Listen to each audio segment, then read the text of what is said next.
मित्रांनो नमस्कार, मी करण आपलं सगळ्यांचं माझ्या चॅनलवर स्वागत आहे।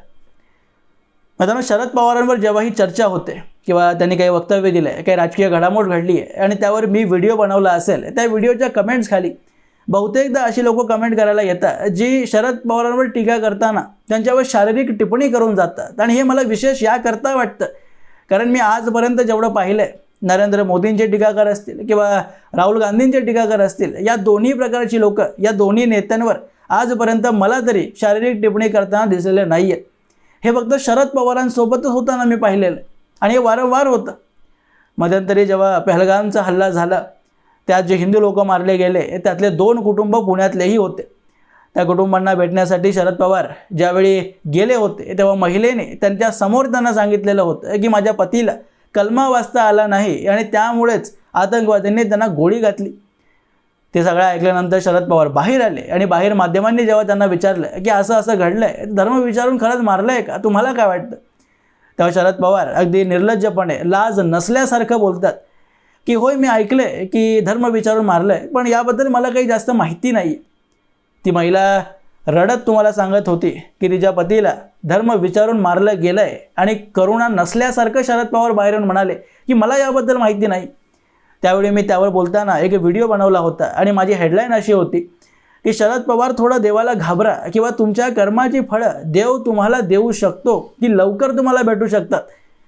तो व्हिडिओ फार प्रचंड व्हायरल झाला आणि लोकांनी कमेंट्स खाली अनेक लोकांनी, आणि मी तर म्हणतो की मेजॉरिटी लोकांनी हेच लिहिलं होतं की कर्माची फळं भेटणार काय, शरद पवारांच्या शरीराकडे एकदा बघा, त्यांच्या राजकीय करिअर जे उद्ध्वस्त झाले त्याकडे पहा, देवानी त्यांना अगोदरच कर्माची फळं दिलेली आहेत, अजून कर्माची फळं काय मिळणार। त्यावरून मला कळालं की खरंच जनमानसामध्ये अशी भावना आहे की शरद पवारांची जी शारीरिक परिस्थिती आपल्याला दिसते ती त्यांच्या कर्माच्या फळास्वरूप भेटलेली आहे।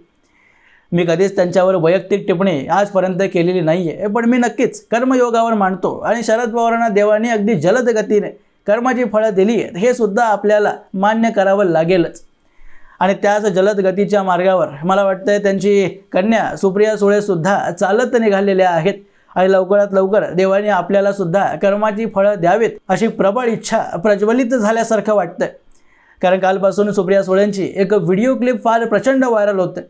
सोशल मीडिया असेल, न्यूज वेबसाईट असेल, TV असेल किंवा कोणतंही प्लॅटफॉर्म उघडून बघा, त्यात वारंवार तीच व्हिडिओ क्लिप तुम्हाला ऐकवली जाते आणि यावर नेत्यांना देखील पत्रकार त्यांची प्रतिक्रिया मागतायत की सुप्रिया सुळेंनी असं म्हणलंय, यावर तुमची प्रतिक्रिया काय। दिंडोरीतल्या एका सभेतली ती व्हिडिओ आहे। त्या व्हिडिओमध्ये सुप्रिया सुळे बोलताना दिसत आहेत की मी मुळात रामकृष्ण हरिवालीच आहे, पण कधी कधी मटण खाते, तो खाण्याचा मोह जात नाही, त्यामुळेच माळ घातली नाही आणि कोणाकडून काही उधार घेऊन खात नाही।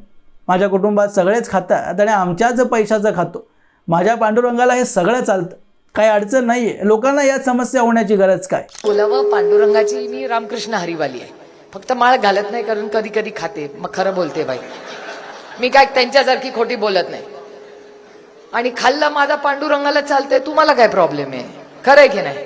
आमचे आई वडील खातात, सासू सासरे खातात, नवरा खातो आणि आमच्या पैशाने खातो बाबा, दुसऱ्यांचं काय नाही, उधार आपला जो आहे अपना जन्म काय जैसा आहे अपना हे, कुणाला आपण कुणाला मिंदे नाही, जो आहे डंके की चोट पे दिल खोल के करो। जो खाते खाते एकदा तर कुठे जेवायला गेले, खाल्लं तेवढंच व्हायरल, खाल्लं खाल्लं रे खाल्लं, काय पाप केलं का काय, आणि ओपन खाते मी, त्यामुळे फक्त माळ घालत नाही त्याच्यामुळे अजून मोह होतो म्हणून। हे वक्तव्य दिल्यानंतर लोक यावर वेगवेगळ्या प्रकारची प्रतिक्रिया देत आहेत आणि काही लोक तर म्हणाले की पिढ्यानपिढ्या जी वारकरी संप्रदायाची परंपरा चालत आली आहे त्या परंपरेचा अपमान सुप्रिया सुळेंनी केलंय, जे की खरंच आहे। कारण वारकरी संप्रदायात आजपर्यंत माझ्या तरी बघण्यात असा कुठला व्यक्ती आलेला नाहीये ज्याने तुळशीची माळ घातली असेल, जो वारकरी संप्रदायात भागवत आहे आणि तो मांस खात असेल। हा विठ्ठल कुठला आहे आणि कुठल्या संप्रदायाविषयी सुप्रिया सुळे म्हणतायत हे एकदा त्यांनी समोर येऊन समजावलं पाहिजे। कारण त्यांनी सरळ सरळ हिंदू समाजाचा, हिंदू परंपरेचा अपमान करून टाकलेला आहे। प्रत्येकाचे आपापले वेगवेगळे विचार असतात, ते खानपान वेगळं असतं, काही लोक मांसाहार सुद्धा करतात आणि देवालाही मानतात। प्रत्येकाला देवाला मानण्याची पद्धत ही वेगळी असू शकते आणि यात काही टीका करण्याची गरज नाही। सुप्रिया सुळे मटण खातात किंवा मांस सेवन करतात म्हणून त्या पापी झाल्या असं मी म्हणत नाही, पण सार्वजनिकरित्या त्या एक नेत्या आहेत आणि नेते असताना एका सभेत तुम्ही असं म्हणणं की माझ्या पांडुरंगाला मटण चालतं किंवा मांसाहार चालतो, हा पांडुरंग कुठला आहे हे लोकांना प्रश्न पडलाय. कारण भागवत परंपरा किंवा वारकरी संप्रदाय यात मांस हे लांब लांबपर्यंत याचा काही संबंध नाही आहे. इथला प्रत्येक वारकरी हा शुद्ध शाकाहारी आहे आणि पिढ्यानपिढ्या शाकाहारी राहिलेला आहे. मुळात सुप्रिया सुळे आणि यांच्यासारख्या तत्सम पुरोगामी नेत्यांना ही घाण सवय लागलेली आहे की आपल्या सवयींना देवाच्या नावावर किंवा या विचारधारेच्या नावावर मडकं फोडून द्यायचं आणि आपले हात वरती करायचे. सुप्रिया सुळेंनी देखील हेच म्हटलंय ना आपल्या वक्तव्यात की मी मुळात रामकृष्ण हरीवालीच आहे, पण माझा खाण्याचा मोह हा जात नाही आहे, त्यामुळे पांडुरंगाला माझं चालतं. म्हणजे सुप्रिया सुळेंना मांसाहार सुटत नाही आहे, त्यामुळे विठ्ठलाला हे स्वीकार आहे असं त्यांनी मनातल्या मनात गृहीत धरलं आहे. म्हणजे देव आपलं जे काही प्रार्थना असेल ते मांसाहार केल्यानंतरही स्वीकार करेल. आपल्याला मांसाहार सुटो किंवा न सुटो, आपण केव्हा सोडण्याचा प्रयत्नही करणार नाही असा निर्धार त्यांनी केला आहे. आणि त्याचं मडकं ते पांडुरंगाच्या नावावर फोडतायत की पांडुरंगांना हे चालतं. एखाद्या संप्रदायात जाण्यासाठी त्याचे कडक नियम असतात, ते पालन केल्यानंतरच त्या संप्रदायात तुम्हाला प्रवेश मिळतो. राहिली गोष्ट मांसाहाराची, तर ते शाक्त परंपरेत शाक्त संप्रदायामध्ये केलं जातं आणि तिथे देवीला भोग चढवताना मांस हा दिलं जातं. पण भागवत परंपरेत वारकरी संप्रदायात मांस चढवलं जात नाही. इथला व्यक्ती हा शुद्ध शाकाहारी असतो आणि तुम्ही जर मांस खात असाल तर स्वतःला वारकरी म्हणण्याचा तुम्हाला काहीच अधिकार नाही आहे. मी असं म्हणत नाही आहे, पुन्हा एकदा क्लिअर करतोय की तुम्ही देवाला मानत नाहीत किंवा देवाला मानण्याचा तुम्हाला अधिकार नाही. मी फक्त एवढंच म्हणतोय की तुम्ही मांसाहारी असाल तर वारकरी संप्रदायात तुम्हाला प्रवेश नाही. तुम्हाला माळ ही घालावीच लागते जर संप्रदायात तुम्हाला यायचं असेल. आणि ती न घालता सुप्रिया सुळे या क्लेम करतात की मी रामकृष्ण हरीवालीच आहे. म्हणजे सांगण्याचा प्रयत्न काय करतायत की मी मांसाहारी असूनही वारकरी आहे. सुप्रिया सुळेंनी एक प्रयोग करून बघावा, कारण या सगळ्याच नेत्यांविषयी मी एक निरीक्षण केलं आहे की हिंदू परंपरा असल्या की हे लोक फॉर ग्रांटेड घेतात. हिंदूंना काही बोललो की हिंदू रस्त्यावर उतरणार नाही, आपल्याला मारण्याची धमकी देणार नाही, यामुळे काहीही बोलायचं, वाटेल ते बोलायचं. मनात एखाद्या देवीविषयी काही विचार सुचले की विचार न करता ते लोकांसमोर ठेवून द्यायचे. लोकांना पटोत किंवा न पटोत, कोणाच्या भावना आत होतात याचीही काळजी घ्यायची नाही. त्यामुळे माझा एक प्रयोग आहे, माझ्या डोक्यात आहे, तो सुप्रिया सुळेंनी एकदा करून पाहावा. शरद पवारांना सोबत घ्यावं, सहकुटुंब सगळ्यांनाच एकदा बोलवा आणि एक डुक्कर कापा आणि एक फोटो काढा आणि म्हणा की एन्जॉईंग विथ फॅमिली.